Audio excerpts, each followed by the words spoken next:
Good morrow, godlings.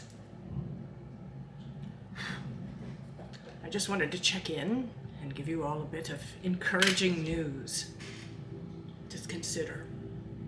Here it is, a couple of days before Christmas. Not very long either until the New Year, Inauguration Day, and I know a lot of us are experiencing anxiety. And I just wanted to point out to you, kiddies, you can't possibly get any deader than you are right now. Now, why would I say such a thing? Let me repeat that. You can't possibly get any deader. You can't get any more dead than you are right now. Let's define dead. Dead. Other than the corpse. Michael says, death is what those who imagine themselves the living call a corpse. So other than the corpse itself, which is death to us, dead is being cut off from our sensory apparatus, being cut off from the self we take ourselves to be in this venue. But I assure you, when you shed your form here, you become more of yourself, more in touch, more senses come online. And so, when you're in this venue, you can't possibly get any more dead. This is the most cut off from your full self venue in existence, so far as I can postulate. So I wanted to bring that to your attention when you're feeling anxious. Remind yourself there is no imminent threat. There is no imminent threat. You're an eternal being. Say that to yourself. There is no imminent threat. I am an eternal being. I can't possibly get any deader than I am at this moment. It's all looking up from here.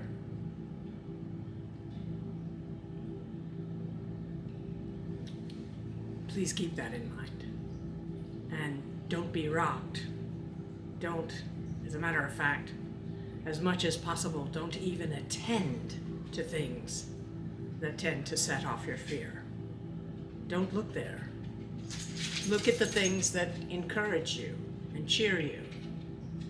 You're going to need that skill. That skill is the focusing of your attention. Your attention is your godly estate.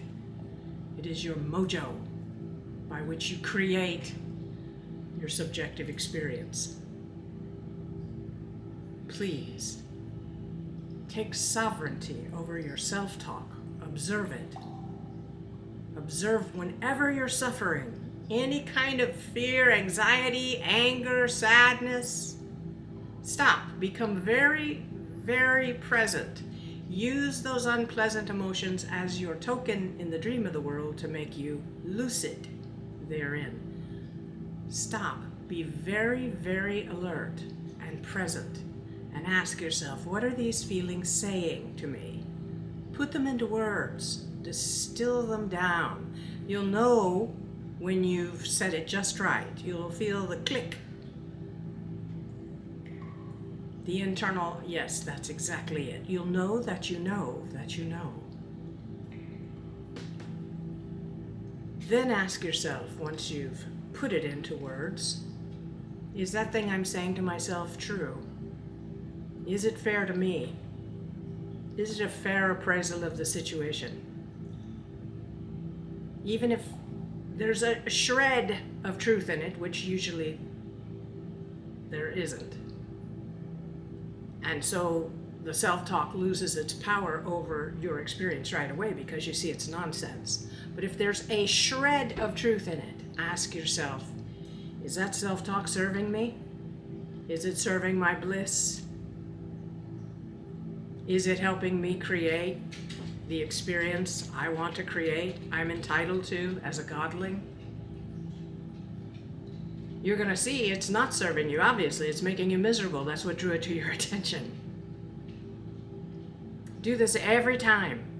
Use every stressor that upsets you as an opportunity to be very lucid. Now, at the holidays with people around, you might not have time to actually sit back and reflect and say, what are these emotions saying to me?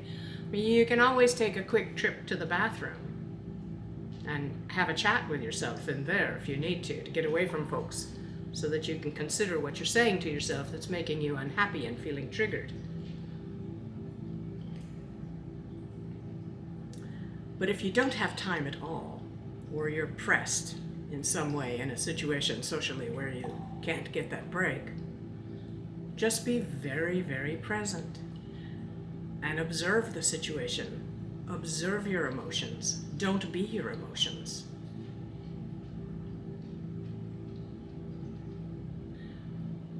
Realize there's nothing there that can actually hurt you. You are an eternal being. You can't get any more dead than you already are.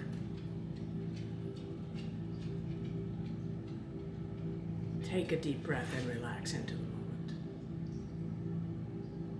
Change your self-talk. I can handle this. This does not confront me. This does not have to upset me. These become easy things to say, in which you actually believe the more you are the observer of your self-talk, the more you are the observer of your emotions. Now, I'm not asking you to bypass or ignore the emotions. In fact, I'm asking you to survey them, look deeply into them. I'm not telling you to stuff your emotions. And when I tell you to change your self-talk to, I can handle this, this is no big deal. And you'll see, at first, it feels a little funny coming out of your mouth, or even in your head, because you think whatever emotion has upset you is justified, because you haven't had time to actually review it. But I assure you, the more you say such things like, I can handle this, this isn't a big deal, you'll notice that you can handle it and it's not a big deal. Your feelings change with your self-talk. People will say, oh, that's not my true emotion. No, you actually only have one true emotion. That true emotion is love. Everything else is love, which is what you are, mistaking itself for being some story love is telling itself. The story of love being abandoned, love being betrayed, love being unrequited, love being unwitnessed. All of these other stories cause all of the other emotions. The fact is, you are love, telling yourself stories. So your true emotion is love. And underneath all of your anger is fear. Fear is what happens when love perceives itself in some way in defeat. Defeated by circumstances, defeated by others. You can only be defeated by your self-talk. Remember that, please. You can be hit by 3 hurricanes in 13 months. And you can be defeated by your self-talk. Or you can say, this is trying to give me something. This situation has something for me. I have not yet discovered it. All of the horse poo in the backyard of your life is a sure sign of ponies, my friends. Ponies. And if you can spot the ponies, you might be able to catch one. And if you can catch one, you can ride it right out of the poo and into a higher plane of experience. The ponies are the blessings. The blessings, the boons that come with all the poo. There's always blessings. When things are going like haywire, crazy, there are blessings. There's something in it for you. Please be on the lookout for it. Be the happy learner. Know that the venue is lucid, conscious, and trying to teach you where cause is. I'll give you a hint. There's going to be lots of exams in that coursework. Who is cause? In the end, it's always you. It's always you. And you and your self-talk are the key to your captivity or your liberation. Don't be scared. Weird things may happen. The more lucid you become, your dreams will change. You'll have more lucid dreams. You'll catch yourself rising out of your body in dreams, or looking down suddenly at your body in dreams. Just remind yourself, you can't get any more dead than you are in a physical body in Earth venue. Merry Christmas. I love you all. I'm really pleased to be here. Thank you for taking the time to check in on me,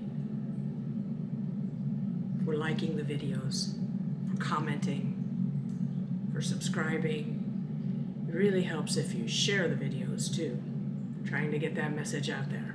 People really are gonna be pressed with a lot of anxious self-talk for a while, and if they can learn the practice I just described of asking yourself, what are you saying to yourself?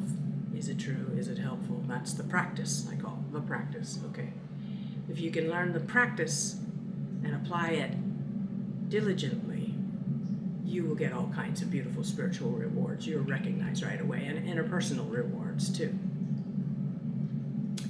And when you're alone in your bed at night or wherever it is you do your worrying, every time you catch yourself worrying, realize you're tuning your electromagnetic field with the worry to the very outcome you do not want. Because when you borrow from the probable futures an outcome, good or bad, as you're defining it, you tune yourself by focusing on that outcome. You tune your field for that outcome. Your field is like an electromagnetic key. Your energetic field is an electromagnetic key that opens the doors down event streams or event cascades or timelines, whatever you want to call it. It opens the doors to event cascades. And if you've tuned your field to worry, it only opens the doors you don't want. The really good news in all of this is that you, by changing your self-talk and manifesting what you will to occur instead of worrying about what you do not wish to occur, by manifesting, you are retuning yourself. You are choosing your timelines. It may not, until you're very good at it, be exactly the event cascade you choose. But if you learn to manifest instead of worry, you will find that the event cascade works a lot better for you. This is part of gratitude and how that works for you as well. Please remember, gratitude is about a feeling. It's not about taking an inventory and saying, oh, this is nice, and this is nice, and this is nice. Although that can change your energetic field somewhat. It's about putting yourself in the emotional state of deep appreciation and gratitude, okay? It's always about changing your feelings so that you can adjust your field, so that you move into the time streams that you want.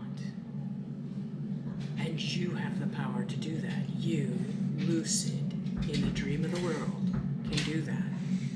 And only the lucid dreamer can change their dream. We gotta put that little lie out. Change it out for a better one.